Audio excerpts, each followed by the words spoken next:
প্রশ্নটা যদি ঠিক করে লিখতে না পারো তাহলে অঙ্ক করবে কেমন? প্রশ্নটা তো আগে ঠিক করে লেখা লাগবে।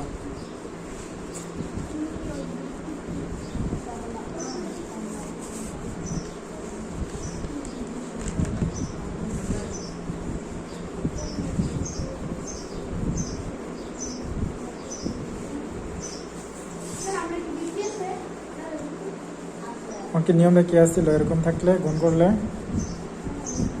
পরে যে ছোট অংশটা আছে এটা আগে আইব, তারপরে ব্র্যাকেট দিয়ে এই অংশটা।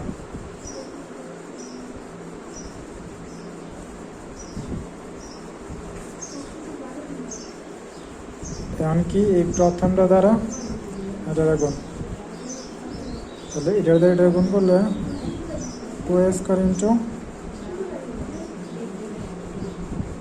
মাইনাসে মাইনাস, আবার এটার দ্বারা এটা গুণ,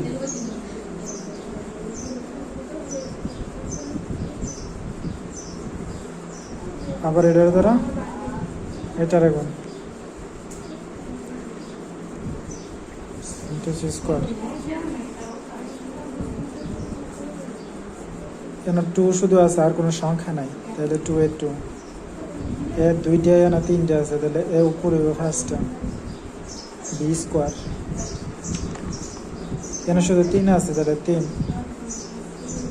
এ কয়টা আছে? 3টা। আর আছে আর এ না থাকলে 3টা। বি এন 2টা, এন 2টা, 4টা। এ আছে শুধু এ 3টা। বি আছে বি 2টা, সি 2টা। কোনো কিছু না থাকলে যেগুলো আছে এগুলো হইব। আর সংখ্যার ক্ষেত্রে যদি একাধিক সংখ্যা না থাকে, যে সংখ্যাটা আছে এই সংখ্যাটা। আর যদি এরকম এক থাকে, সেম জাতীয় থাকে, তাহলে উপরগুলো কি হইব? যোগ হইব। এ 2টা, এ 3টা, যে পাওয়ার, তাহলে এর উপরে ফার্স্টটা। ভালো করে বুঝে